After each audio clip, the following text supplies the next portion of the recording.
Toda perda de vidas civis é uma tragédia que nos toca profundamente. E quando falamos de acidentes aéreos, o medo se intensifica, pois qualquer um de nós pode se imaginar no lugar daquelas pessoas, cuja existência é interrompida de forma brutal, quase sempre por uma sequência de eventos que poderiam ter sido evitados.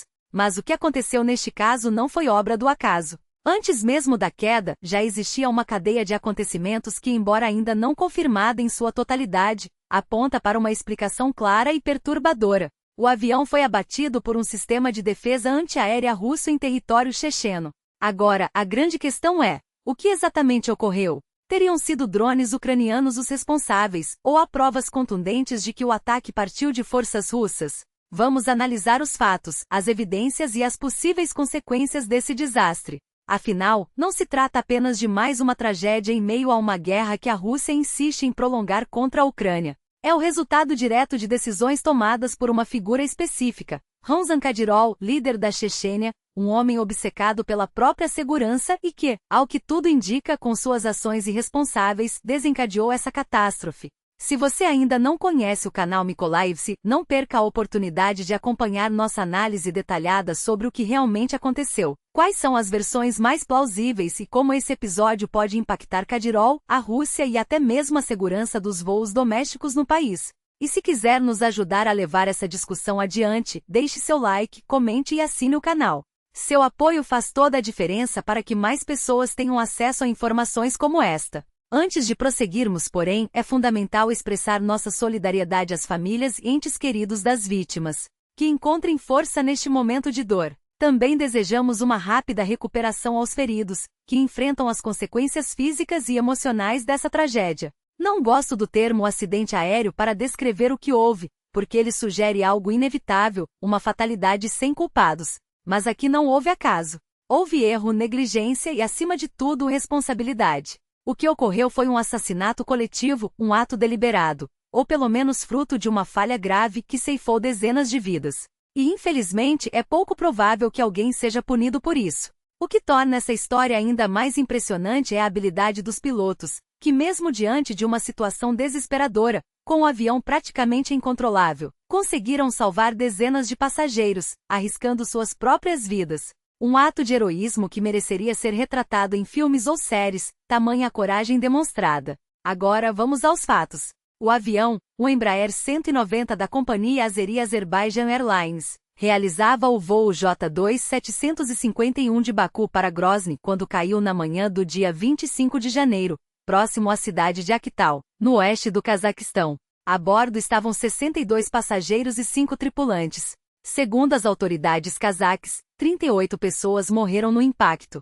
Outras 29 foram hospitalizadas, incluindo 3 crianças, sendo que 11 delas se encontram em estado grave. Imagens do momento da queda mostram a aeronave mergulhando em um ângulo de cerca de 45 graus antes de explodir ao atingir o solo. Também circularam vídeos dos sobreviventes, alguns deles gravemente feridos, tentando se afastar dos destroços em chamas.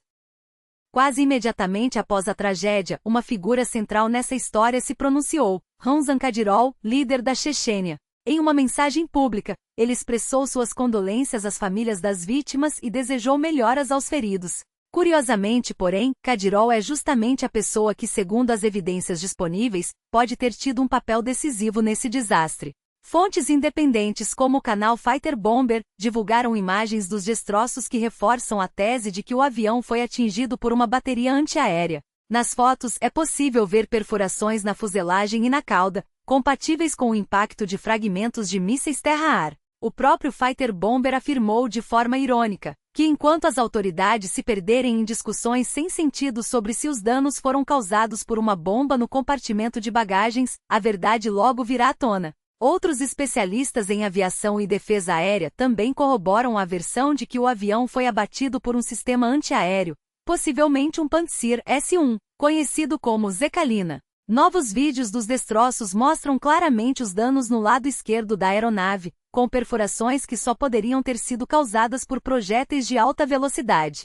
Esse tipo de marca é comum em casos de aviões civis atingidos por fogo amigo ou ataques deliberados, como já ocorreu em outros conflitos.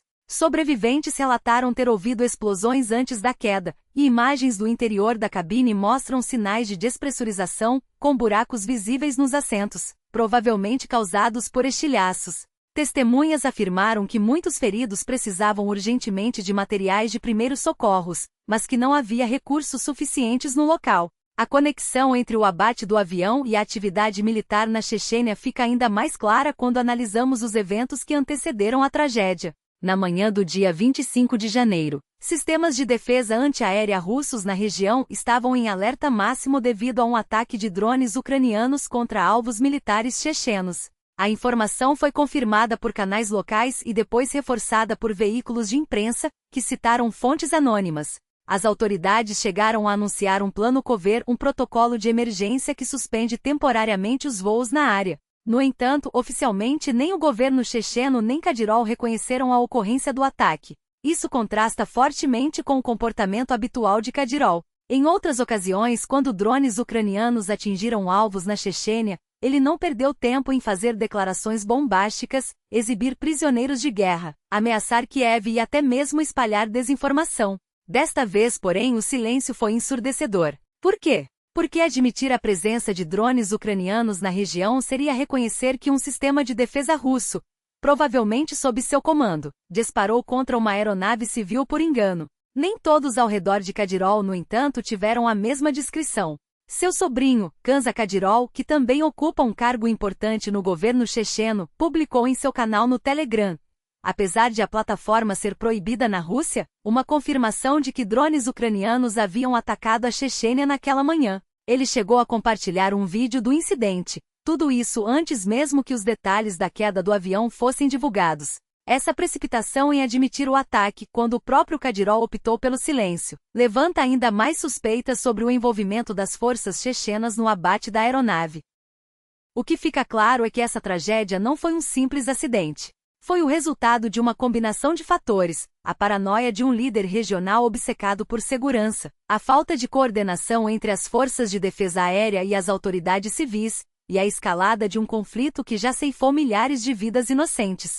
Agora, resta saber se haverá alguma consequência real para os responsáveis, ou se, como de costume, tudo será abafado em nome da estabilidade e do controle. Enquanto isso, as famílias das vítimas seguem em luto, e os sobreviventes tentam reconstruir suas vidas após um trauma que poderia, e deveria, ter sido evitado. As evidências apontam para uma verdade incômoda: o avião não foi derrubado por um enxame de pássaros, nem explodiu por falha mecânica, muito menos caiu por um suposto defeito no cilindro de oxigênio. As imagens dos destroços não mentem. Os furos no revestimento da aeronave, com padrões de entrada e saída característicos, são a assinatura inconfundível de uma ogiva de fragmentação, exatamente como as usadas nos mísseis do sistema Putsir. Especialistas em aviação militar, como Oliver Alexander e o analista kazakh Mukhar Baigov, já descartaram as versões fantasiosas. O impacto com aves não deixaria perfurações tão precisas, nem distribuídas de forma tão sistemática pelo estabilizador vertical e pela fuselagem. Além disso, a altitude em que o avião voava, muito acima das rotas migratórias, torna a teoria das aves ainda mais absurda. Mas o que realmente chama atenção são os detalhes técnicos que a propaganda russa tenta desesperadamente distorcer. Os fragmentos de comunicação entre os pilotos, vazados por canais próximos aos serviços de segurança, revelam uma sequência de eventos que não deixa margem para dúvidas. O avião sofreu danos externos, perdeu o controle durante a aproximação para pouso e, apesar dos esforços da tripulação, não conseguiu desviar para um aeroporto alternativo. Por que não seguiram para o aeródromo mais próximo? Por que a rota foi alterada de última hora? Essas perguntas permanecem sem resposta, e não por acaso. Uma das hipóteses, ainda não confirmada, mas cada vez mais plausível, é que o avião tenha sido deliberadamente desviado para uma zona de risco, onde a defesa aérea pudesse justificar sua derrubada. Outra possibilidade, igualmente perturbadora, é que os sistemas de controle remoto da aeronave tenham sido comprometidos, impedindo uma manobra evasiva. O que sabemos até agora é que os danos no avião são consistentes com o impacto de uma ogiva do tipo usado no Pantsir S-1. Os furos cilíndricos na fuselagem, a distribuição dos fragmentos e a ausência de sinais de explosão interna, tudo aponta para um ataque externo. E não se trata de especulação. Analistas independentes, como a equipe do Conflict Intelligence Team CIT, já compararam as imagens com casos documentados de aeronaves atingidas por mísseis similares. Ruslan Leviev, fundador do CIT, é categórico. Esses padrões de destruição não podem ser explicados por falhas estruturais ou colisões com objetos estranhos. São, na verdade, a marca registrada de um sistema de defesa aérea em ação. A questão agora é: quem deu a ordem? Quem autorizou o disparo contra uma aeronave civil, em pleno espaço aéreo russo? E mais importante, por que as autoridades insistem em negar o óbvio, mesmo diante de provas técnicas irrefutáveis? A resposta, infelizmente, pode estar na mesma lógica que permitiu que outros desastres fossem abafados. A prioridade não é a verdade, mas o controle da narrativa. Enquanto isso, as famílias dos passageiros, muitos deles figuras proeminentes como o líder do grupo Wagner, Yevgeny Prigozhin, aguardam respostas que até agora só chegam em forma de desinformação e cinismo. Mas há uma luz no fim do túnel. A equipe do CIT, junto com outros investigadores independentes, está trabalhando para decifrar os dados do gravador de voo e analisar as comunicações entre os pilotos e os controladores de tráfego aéreo. Seus relatórios, baseados em metodologias rigorosas e fontes verificáveis, têm sido fundamentais para expor a verdade em conflitos como os da Síria e da Ucrânia. E agora, mais do que nunca, eles precisam de apoio não apenas moral, mas financeiro, para continuar seu trabalho. Afinal, em um mundo onde a desinformação é a arma mais poderosa dos regimes autoritários, a transparência se tornou um ato de resistência. O que está em jogo não é apenas a memória das vítimas, mas o futuro da segurança aérea global. Se um ataque como esse puder ser varrido para debaixo do tapete, quem garante que não acontecerá novamente? A história já nos mostrou que a impunidade é o combustível da repetição. E enquanto as autoridades russas tentam vender a versão dos pássaros ou do cilindro de oxigênio, o mundo precisa encarar a realidade. Um avião foi derrubado, vidas foram ceifadas, e a verdade não pode ser abafada para sempre. Resta saber se, desta vez, alguém terá coragem de exigir justiça, ou se mais uma vez o silêncio vencerá. Não estão apenas cumprindo ordens cegas, mas sim agindo sob pressão de uma cadeia de comando paralela, onde o medo e a lealdade distorcida se misturam. E é justamente essa combinação explosiva que transforma um erro técnico em uma tragédia irreversível. Quando um sistema de defesa aérea é operado por mãos inexperientes, supervisionadas por oficiais que respondem mais a um líder regional do que ao próprio Estado-Maior, o resultado não poderia ser outro: um avião civil, repleto de passageiros inocentes, transformado em alvo por uma sucessão de falhas humanas e institucionais. Mas não se enganem, por trás da incompetência há um padrão. A mesma negligência que permitiu o abate do MH17 em 2014 se repete agora, como se as lições do passado tivessem sido apagadas por conveniência. A diferença é que, desta vez, o mundo não pode alegar surpresa. As evidências estão todas lá: os fragmentos de mísseis encontrados nos destroços, os relatos dos sobreviventes descrevendo explosões e perfurações típicas de um ataque com ogivas de fragmentação, e até mesmo as próprias contradições das autoridades russas, que oscilam entre teorias absurdas e silêncios eloquentes.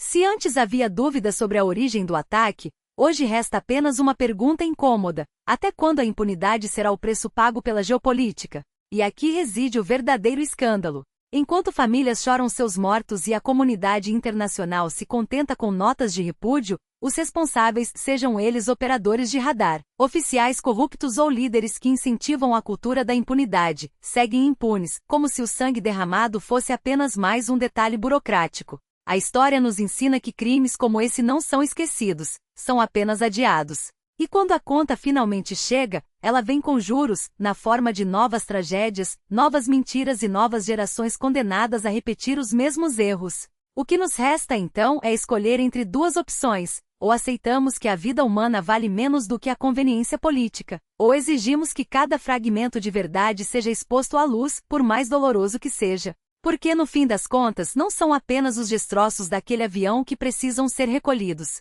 São as peças de um sistema que falhou, e que, se não for consertado, continuará a ceifar vidas, uma após a outra. A pergunta não é se haverá justiça, mas quando. E cada dia de silêncio é um dia a mais de cumplicidade. Que apertou o gatilho sem hesitar, sem sequer questionar se aquele alvo era, de fato, uma ameaça real. Porque no fim das contas, ordens não são apenas palavras jogadas ao vento, são decisões que carregam o peso de vidas inteiras. E quando essas ordens partem de uma cadeia de comando que confunde suspeita com certeza, que troca protocolos por pressa, o resultado não é apenas um avião derrubado. É a confirmação de que o sistema não apenas falhou, mas foi projetado para falhar. Agora, imagine por um instante o que acontece quando esse mesmo sistema, com suas engrenagens enferrujadas pela impunidade, se volta contra seus próprios operadores. Os homens que apertaram o botão ou que deram a ordem não são monstros. São peças de uma máquina maior, treinados para obedecer, não para pensar. Mas e se um dia essa máquina decidir que eles também são descartáveis? Quando a verdade vier à tona, e ela virá, porque mentiras têm pernas curtas, quem responderá pelas vidas perdidas? Os soldados que seguiram ordens cegas? Os generais que as emitiram? Ou os arquitetos de um regime que prefere sacrificar inocentes a admitir um erro? Aqui a política se revela em sua forma mais crua. Não como um jogo de xadrez entre nações, mas como uma roleta russa onde o gatilho é puxado por mãos invisíveis. Ramzan Kadyrov, por exemplo, já não é apenas um líder regional incômodo. Ele se tornou um problema internacional, um símbolo de como a Rússia terceirizou sua violência para figuras que operam fora de qualquer controle. Cada erro dele é um golpe na credibilidade de Moscou, cada escândalo uma mancha que não sai com água e sabão. E quando um avião civil é abatido em seu território, a pergunta não é mais se Putin vai tolerar seus excessos, mas quanto ele ainda está disposto a pagar para mantê-lo no poder. No tabuleiro global, as peças já começaram a se mover. Líderes que antes fechavam os olhos para as arbitrariedades do Kremlin agora têm que justificar, perante seus próprios eleitores, porque continuam a apertar a mão de quem permite que civis sejam tratados como alvos. A reação pode não ser imediata, afinal, a diplomacia se alimenta de silêncios calculados, mas cada gesto de repúdio, cada sanção velada, é um tijolo a mais no muro que isola a Rússia. E muros, uma vez erguidos, são difíceis de derrubar. Dentro das fronteiras russas, porém, o impacto é ainda mais perverso. Não se trata apenas do medo de que outro avião seja confundido com um drone. Trata-se da constatação de que a guerra, antes algo distante e abstrato, agora invade o cotidiano de formas que ninguém pode ignorar. Quando um voo comercial é derrubado por fogo amigo, quando passageiros comuns se tornam vítimas colaterais de uma doutrina militar que não distingue entre inimigo e inocente, a guerra deixa de ser uma notícia na televisão para se tornar uma sombra sobre cada decisão. Será seguro viajar? Será seguro viver? E é aí que o regime deveria tremer, porque regimes autoritários se sustentam em duas ilusões: a de que o povo não sabe e a de que, mesmo sabendo, não se importa. Mas quando a violência deixa de ser um boato para se tornar uma experiência concreta, quando mães recebem caixões em vez de filhos, quando famílias cancelam viagens por medo de não voltarem, até a apatia se transforma em raiva. Não é preciso uma revolução para desestabilizar um governo. Basta que as pessoas parem de acreditar que ele é capaz de protegê-las. A tragédia do voo Baku-Grozny não é um ponto fora da curva. É um sintoma. Um aviso de que o custo da guerra não se mede apenas em baixas militares ou em territórios conquistados, mas em algo muito mais precioso: a confiança. E quando um Estado perde a confiança de seu povo, quando cada decolagem se torna uma roleta, quando cada voo é uma aposta contra a incompetência de quem deveria garantir sua segurança, o que resta não é um país, mas uma bomba relógio, com o ponteiro já avançando.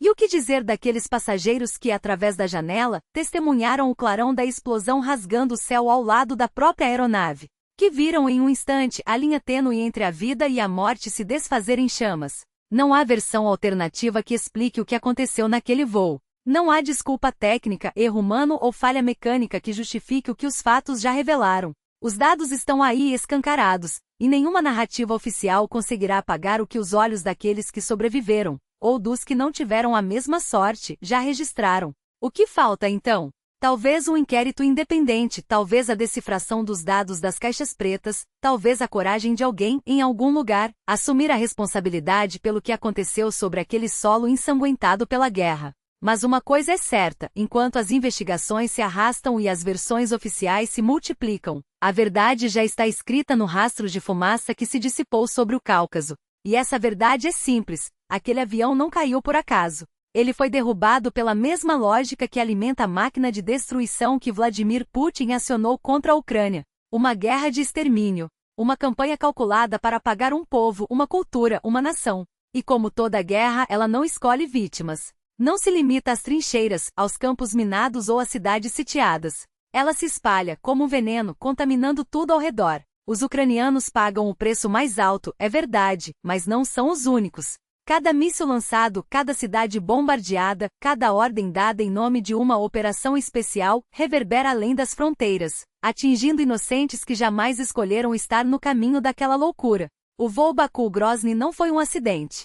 Foi um lembrete brutal de que, quando um Estado se torna refém da paranoia e da violência, ninguém está a salvo. Nem os soldados nas linhas de frente, nem os civis em abrigos subterrâneos, nem os passageiros de um avião comercial que, por um capricho do destino, cruzaram o céu no momento errado. A guerra não tem fronteiras. E enquanto ela durar, enquanto houver quem a alimente com sangue e mentiras, o próximo alvo pode ser qualquer um, inclusive você. Até a próxima. Fiquem atentos.